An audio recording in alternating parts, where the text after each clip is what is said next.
Autumn, 1700 years ago, by the Weihe River, on the Wuchang Plain, a battle draws to a close.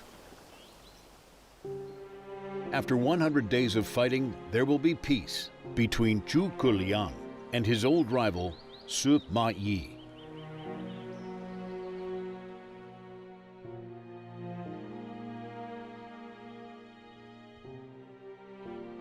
The scene is familiar to readers of the great Chinese novel, Romance of the Three Kingdoms.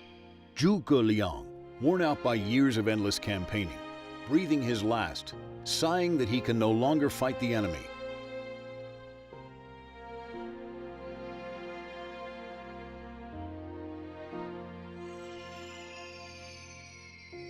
The shooting star blazing across the sky and falling into the Shu camp as night falls, and Zhuge Liang finally gives up the ghost.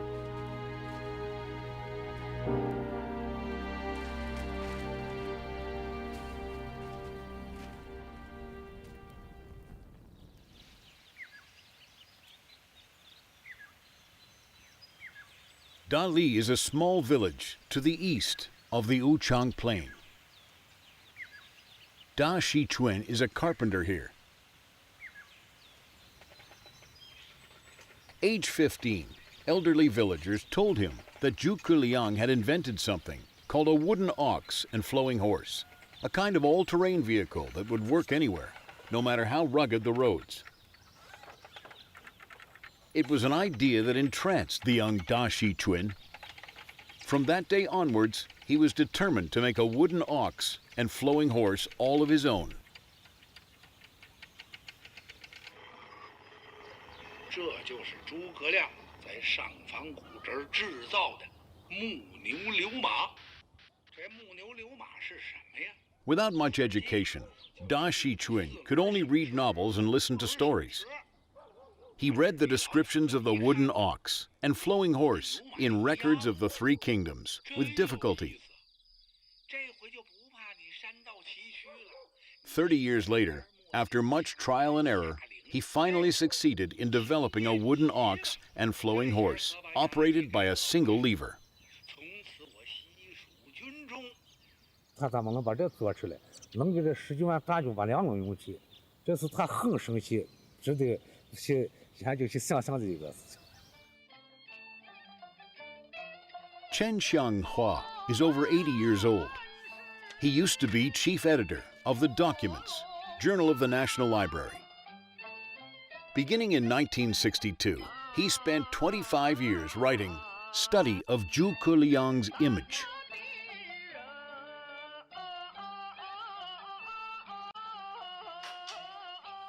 Of Chen Xianghua's masterpiece, famous historian Miao Yu remarked that though some might think that devoting 25 years and 300,000 words to this topic was a waste of time, he personally wished that all aspiring scholars would waste their time in this way.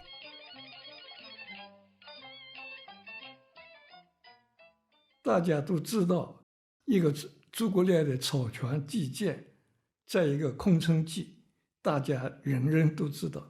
实际上，这两个故事都不是诸葛亮，诸葛亮都没有这个计箭过，也没有在唱这个空城戏。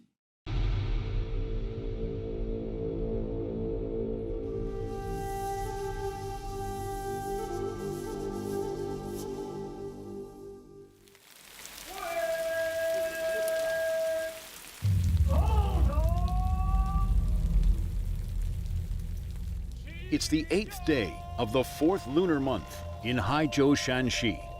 Right on schedule, despite the heavy rain, the Guan Yu temple fair gets underway.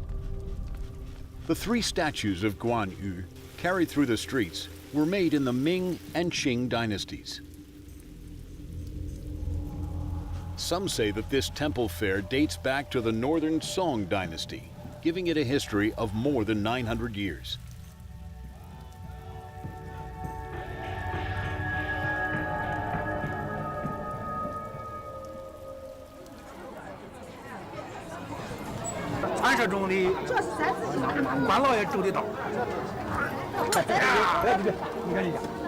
做一个刀，一定要正好，一定要做好。呀，真的很棒。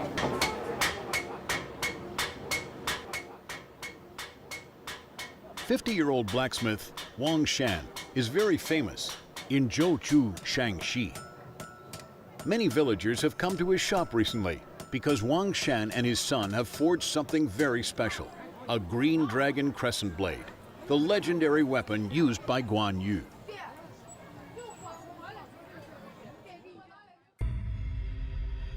Guan Yu was a man who could beat 10,000 enemies, or so the stories say. The records of the Three Kingdoms tells how, riding on his horse, he felled Zhuge Liang and chopped off his head right in the midst of his soldiers. But what weapon did he use in legendary feats of arms like these?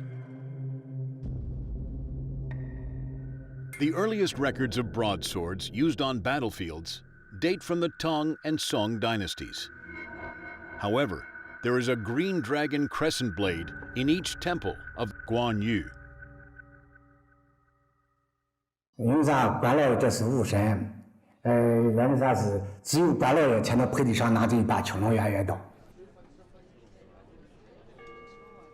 Shenbo Jun and Tan Liang Xiao have been engaged in the study on the culture of the Three Kingdoms all their lives. In the 1980s, there was a revival of interest in the study of the classical novel Romance of the Three Kingdoms. The pair decided that there was an urgent need for a reference book that would aid academic research in this field. In 1989, their Romance of Three Kingdoms lexicon was published. 《三国演义》涉及的多方面的历史知识，比如直观、地理、天文、兵器、典故等等。所以呢，针对广大的研究者和读者的需要，我和谭亮孝先生，我们决定一起来编这么一部《三国演义》词典。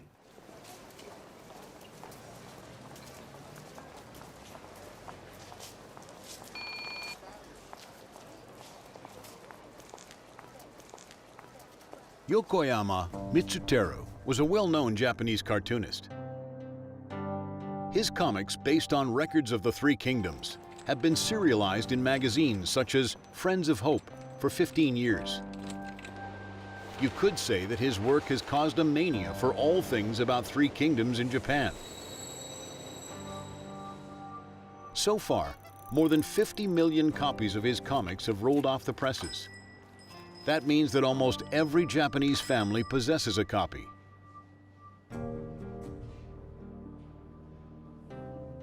The reprint editions of his comics, based on records of the Three Kingdoms, are still selling well.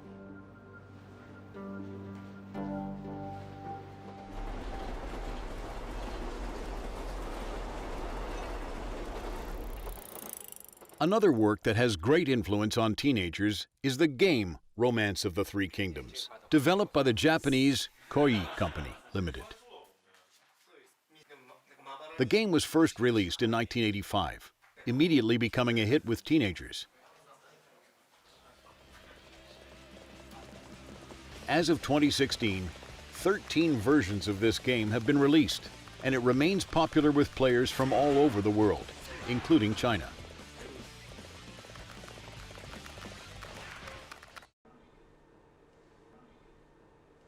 This is the popular Romance of the Three Kingdoms, published in 1522 in the Ming Dynasty.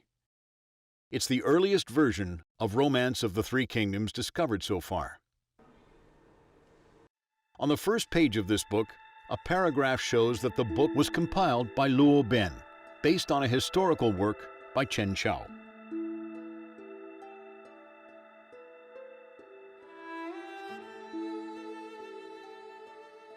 If Chen Qiao was author of Records of the Three Kingdoms, who was Luo Ben? Luo Ben, also known as Luo Guanzhong, lived more than 500 years ago, during the late Yuan dynasty and the early Ming dynasties. Sadly, details of Luo Guanzhong's life and career remain sketchy. Who was he, And how did he come to write such a brilliant work? This much can be said with some certainty. The fact that he wrote plays and stories means that he was a lettered man, a scholar of some sort. However, as a writer of popular literary works, it's unlikely that he was a high-ranking scholar official. As this Ming Dynasty painting indicates, writers of such works did not enjoy high status during the Ming Dynasty. Luo Guanzhong's birthplace also remains in doubt, some arguing that he came from Dongping in Shandong, others claiming the honor for Taiyuan in Shanxi. 尽管罗贯中只是当时的一个下层文人，平生招际是不顺的，他没有进入官场，但是呢，他在艺术上的创造，他的成就和影响，却远远超出了同时诸多民工巨卿风云之士。一部《三国演义》就使他享有不朽的声名，完全有资格进入中国文学史乃至世界文学史不朽作家的行列。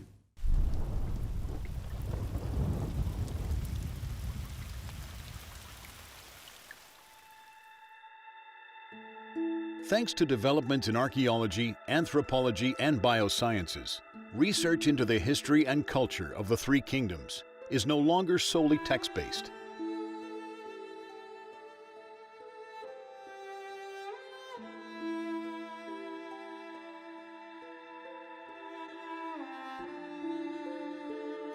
In 2013, a paper published in Journal of Human Genetics, an international academic journal, attracted the attention of the world.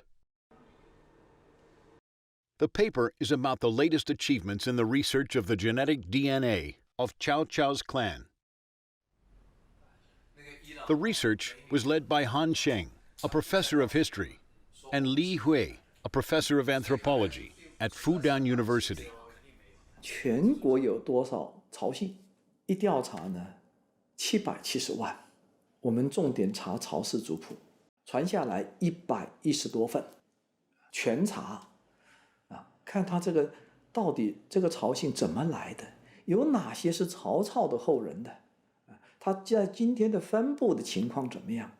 我们后来找到8家，实际上找到了9家有曹家谱里面记载，或者有其他的文字证据记载他们是曹操后代的这个家族，结果一测发现有7家是一样的，而且他们做出来的代表的家族标记的这个 Y 染色体类型啊，叫做 O2 星F1462这个类型，在普通的汉族里面是很罕见的。But in DNA analysis, obtaining samples is crucial. Where did the scientists get a sample of Cao Cao's DNA? In the 1970s, 2 teeth were unearthed from the mausoleums of the Cao clan in Bochou, Anhui province. They were verified to belong to Cao Cao's granduncle, Cao Ding. The team also carried out DNA tests on this tooth, showing the presence of a rare chromosome. This proves that Cao Cao's Y chromosome is of the same type. 做曹操是一只麻雀，我们只是解剖一只麻雀，我们要打通的是用遗传生物学研究历史，要打通这条路。这条路意义在哪里呢？我们这些年一直在积极推进的，就是建立中国古民族各个民族的基因，我们要把它全部建立起来。我们要根据这么大的宏大的研究里面，我们要展示出中华民族在各个历史时期是怎么大融合、怎么形成的。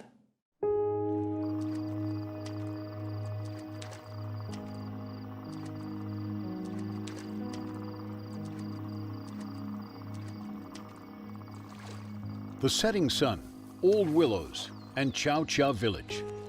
A blind man is beating the drum while telling a story. Nobody cares about the right or wrong after death. All villagers are listening to the story of Tai Yong.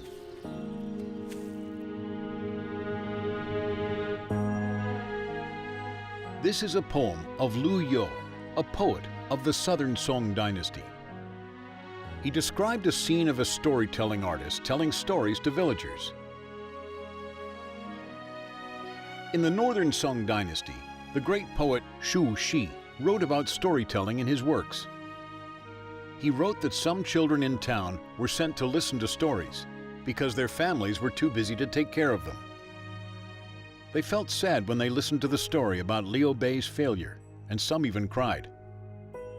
But they cheered up once they heard the failure of Cao Cao. 那就是说三分，说三分就是说三国分立，也有一个著名的演员叫做霍思旧，这就说明在北宋的瓦子勾栏里面，《三国志》的故事已经成为讲史的热门话题，成为一个招牌性的节目。此人姓刘，名备，字玄德。In the 1980s, radio broadcasts of Romance of the Three Kingdoms, performed by famous storytelling artist Yuan Kuo-cheng, caused quite a stir. It was a time when there was an upsurge of interest in stories about the Three Kingdoms.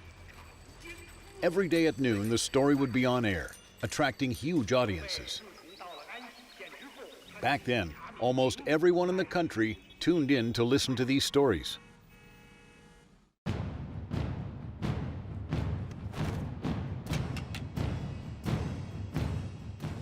In Dingxian of Shanxi province, there's an ancient Shuohua performance. Every year, on the 15th day of the lunar month, villagers will wear helmets, armor, and reenact battles from more than 1,000 years ago. According to historical records, the performance was already prevalent in this area in the late 16th century. The most frequently performed show is the famous Battle of Guan Yu that took place in the Three Kingdoms period.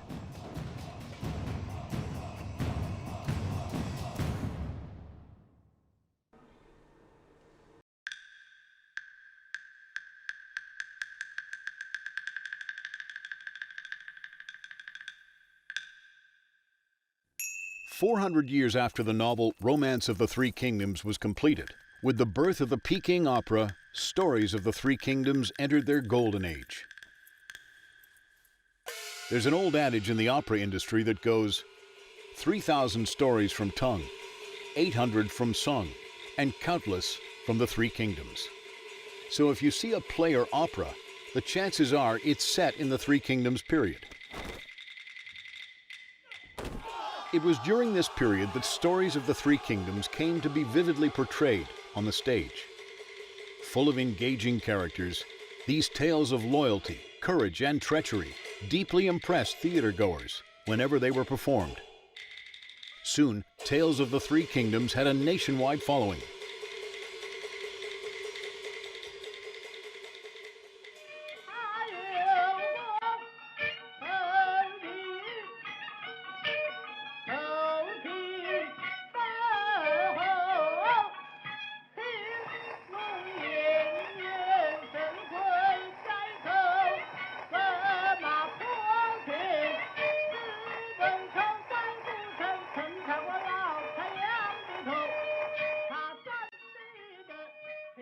This is from the Peking opera play, The Ganglu Temple, sung by famous performer Ma Liang.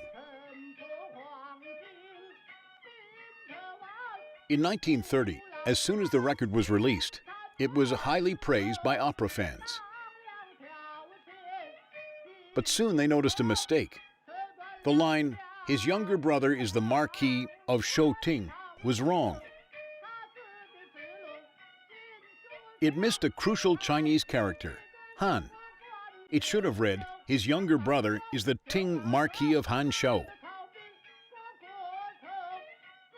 After consulting experts, Ma Liang persuaded the record company to destroy the master disc and buy back all the discs that had not been sold, taking care to scratch each one of them by himself. Though some people regretted the destruction of these legendary recordings, Ma Liang was convinced he'd done the right thing.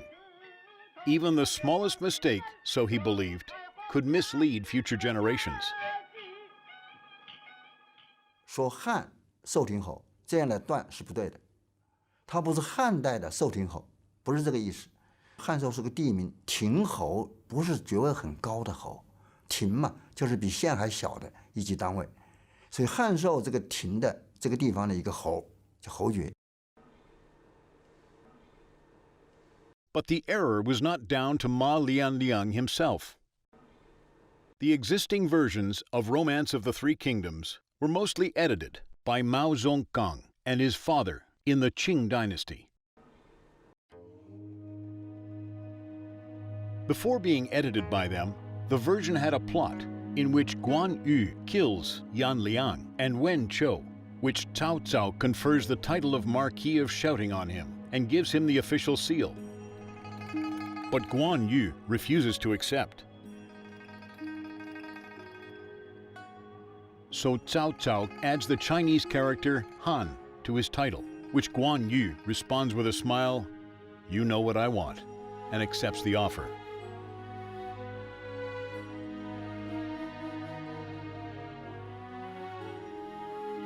This plot must have been a painstaking design of the writer, Luo Guanzhong. His purpose was to highlight Guan Yu's loyalty to Han. He used the Chinese character Han to highlight the image of Guan Yu.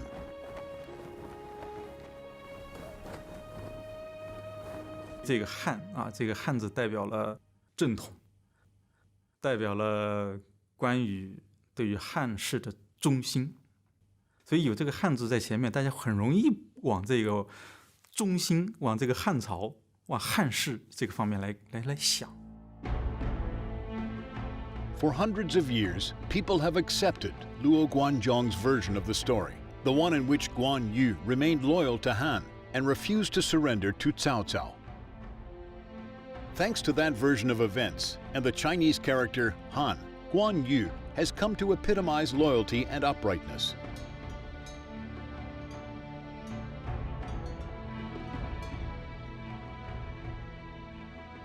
Of all the characters from the Three Kingdoms period, Guan Yu is perhaps the most iconic, a hero saint who continued to be adored by Chinese people almost 2,000 years later.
In the narrow sense, the Three Kingdoms period lasted for less than 60 years, starting from the enthronement of Cao Pi, or Emperor Wen of Wei.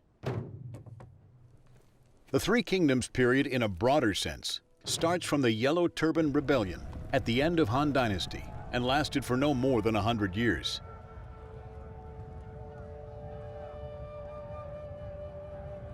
In many people's mind, though turbulent and full of suffering, it was an age of heroes.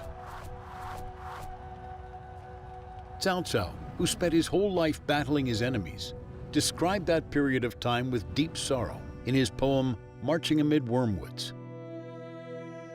Ungathered bones strew the wilderness. For thousands of miles not a rooster to be heard. 1/10 of the populace may have survived. What a heartbreaking disaster.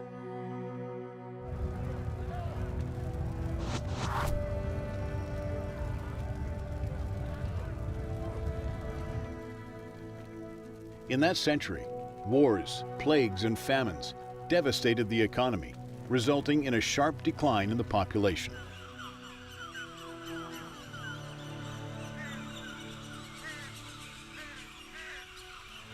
毫厘型，它是用概括力、全景式的扫描了这场战争前后的过程。它跟我们旁观者不一样，他是亲历者，他知道整个过程发生的背景，他也知道这个结果是他不愿意看到的一个结果。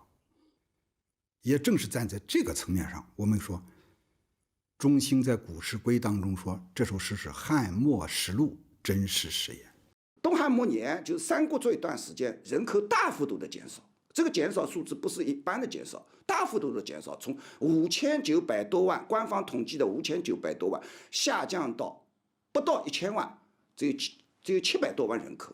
人口减少的这么快，那就是战争的原因嘛。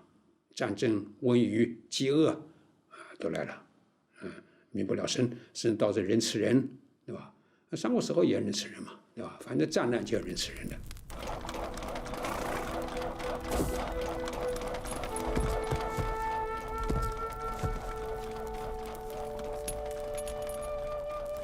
Due to the lack of historical archives, nobody knows exactly how many people lived in China during the Three Kingdoms period. The traditional idea is that the population was around 7 million. Modern scholars, however, think differently. They believe that the population was at least 20 million. Despite the disagreement, there's no doubt that China's population was at its lowest during the Three Kingdoms period.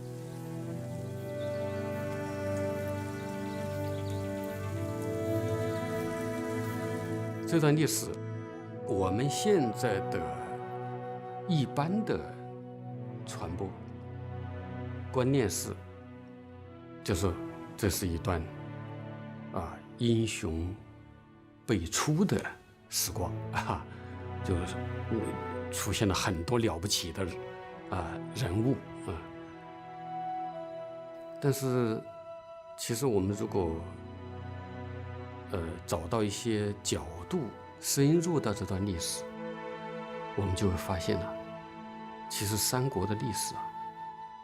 是中国人的一段巨大的历史悲剧。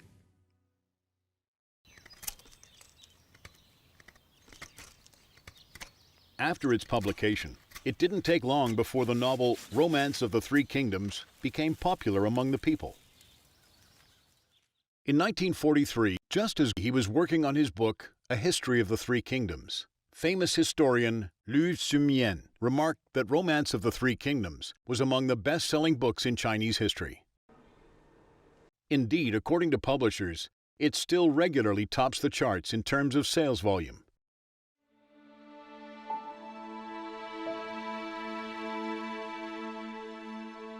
And its appeal is not restricted to China. It's just as loved by readers in neighboring countries, especially Japan, Korea, and Vietnam. Indeed, arguably, it's even more popular in these countries than its homeland. Various early versions of the novel, long lost in China, are still preserved in Japan and Korea. For example, the earliest record of popular stories of the Three Kingdoms, the predecessor of Romance of the Three Kingdoms, was not found in Chinese books, but in Nogi-Oldai, a 14th century Chinese language textbook published in Korea. It contains a story about a Korean merchant buying books in Beijing, and popular stories of the Three Kingdoms was on his book list.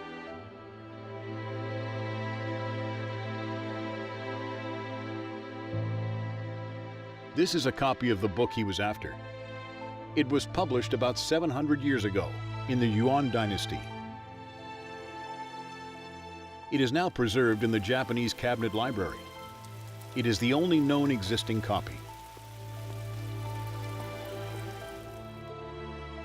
Romance of the Three Kingdoms entered Japan in the first half of the 17th century. In 1691, the Japanese version of the novel was published in Kyoto. It was not only the first fully translated foreign novel in Japan, but also the first translated version of the novel in the world.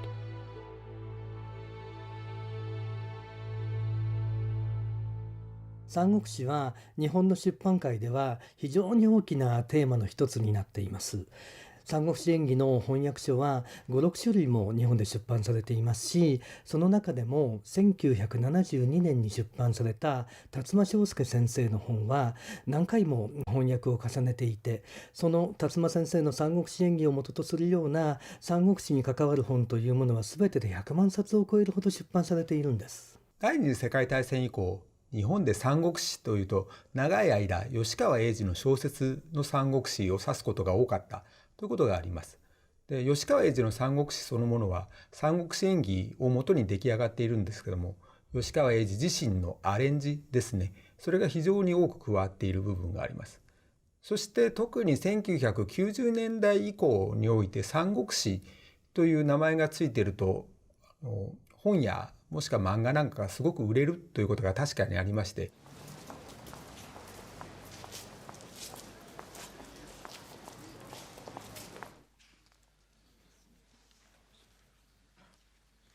Nishigakushika University in Japan has a special class which specializes in the study of Romance of the Three Kingdoms.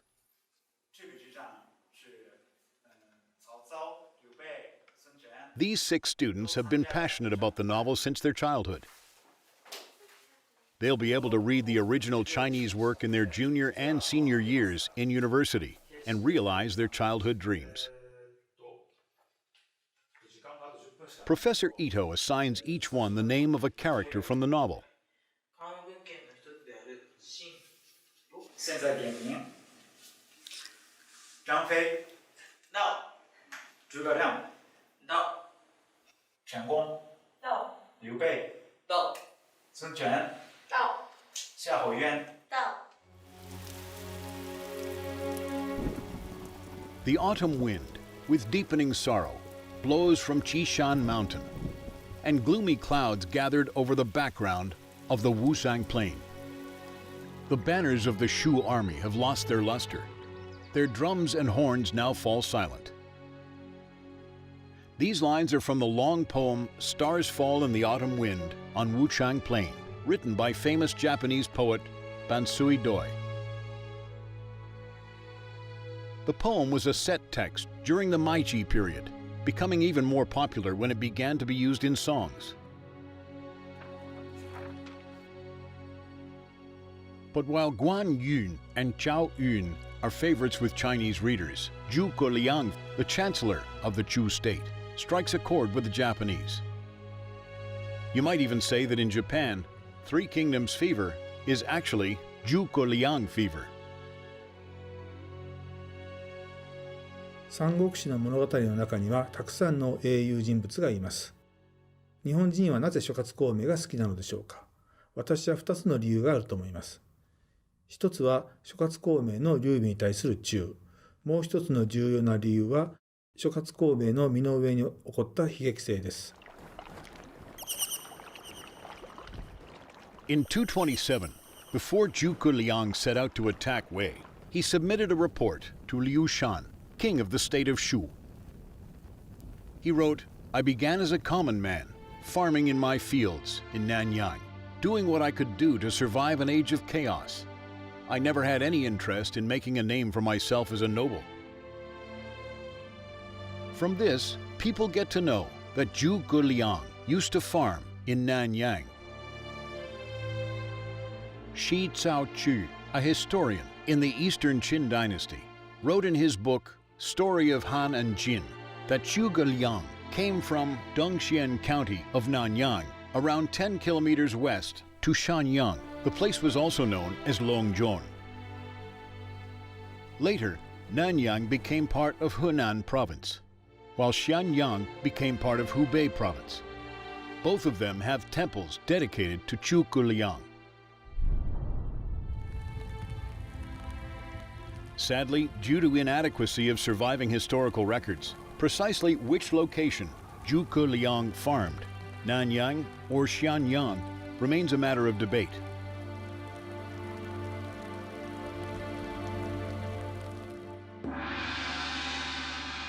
In the early 19th century, during the Qing dynasty, Guan Yu from Hubei became the governor of Nanyang. He admired the diligent and loyal Zhuge Liang and decided to model his life on his. Working hard for the local people, he strove to be honest and upright, just like Zhuge Liang.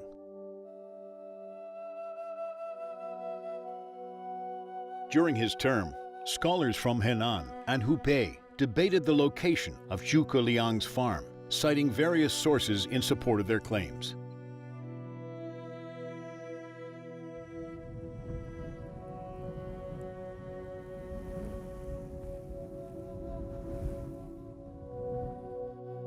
Seeking to put an end to the fruitless debate, Guan Yu wrote a couplet that summed up the essential issue. He was devoted to the nation, no matter which emperor he served. His fame spread over the country, no matter whether he was from Xianyang or Nanyang.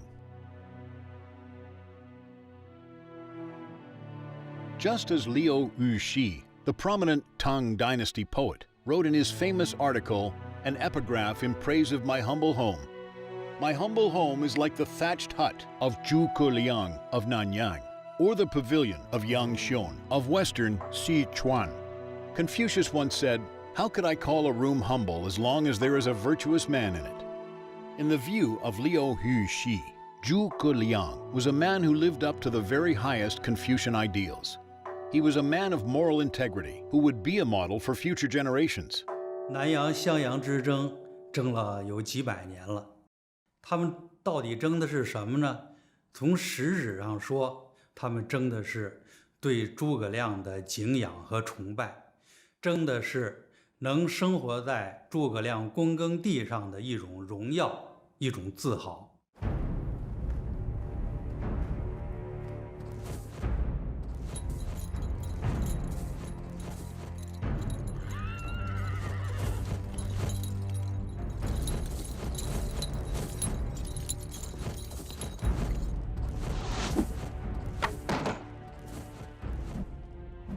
A folk saying says that water margin is not for the young, and Romance of the Three Kingdoms is not for the old.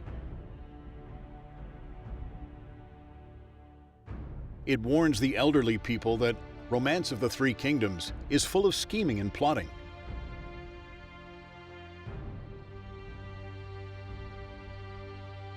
Well, though that's a bit of a cliché, there's no doubting that the novel has been an important source of Chinese proverbs and idioms. 中国的一些成语，其实是从三国的历史中演化而来的，譬如老骥伏枥、志在千里、鞠躬尽瘁、死而后已、如鱼得水。也有些是直接从《三国演义》里面来的，譬如初出茅庐、万事俱备，只欠东风、赔了夫人又折兵。还有一些俗谚是从三国故事中引申而来的，表达了老百姓的理解和评价。譬如三个臭皮匠顶个诸葛亮，周瑜打黄盖，一个愿打，一个愿挨。所以说，《三国演义》就像一个巨大的湖，汇集了诸多水源，融会贯通，奔流到海，一直影响到我们今天生活的点点滴滴。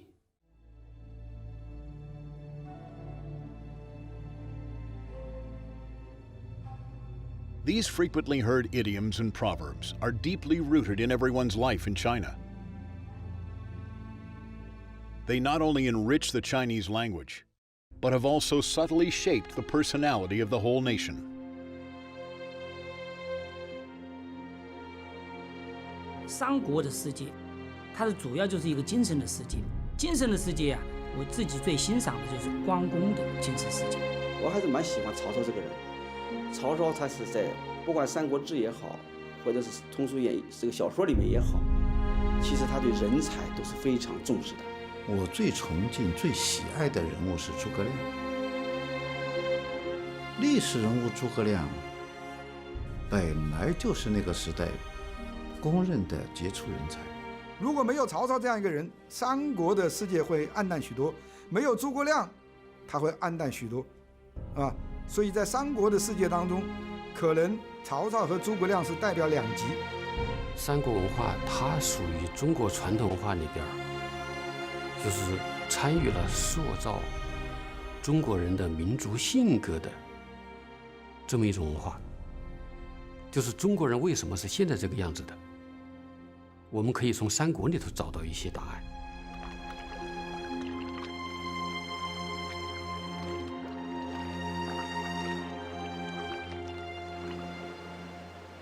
In 280, General Wang Jun of the Western Jin dynasty led his army directly to Zhenye, capital of the state of Hu. Sun Hao, the ruler of Hu, surrendered, thus bringing the Three Kingdoms era to an end.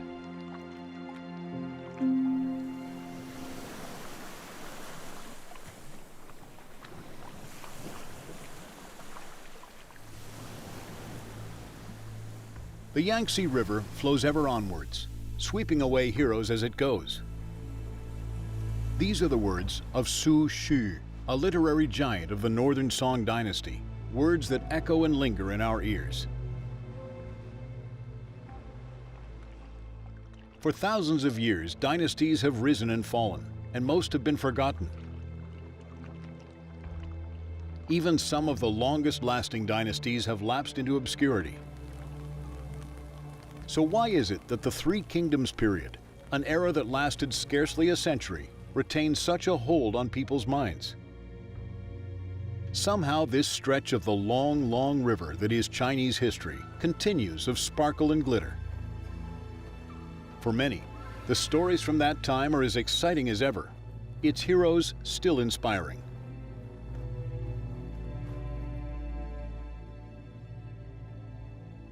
Just as great historian Qian Mu said, nowadays every Chinese person has some knowledge about the history of the Three Kingdoms, probably because of Luo Guanzhong's version of Romance of Three Kingdoms. But why did Luo write it in the first place? Why did the novel become so popular? It's largely because the Three Kingdoms period featured a glittering array of characters. From the brilliant yet saintly Zhuge Liang, to the loyal Guan Yu, to the unscrupulous Cao Cao. And no book is so replete with heroes. From the benevolent Liu Bei, the fearless Zhang Fei, the ever-victorious Zhou Yun, the vigorous Huang Zhong, the meritocratic Sun Quan, the heroic Zhou Yu, and the honest Lu Su. Few works feature such an inspiring cast. Though hundreds of years have passed, these names shine as brightly as they ever did.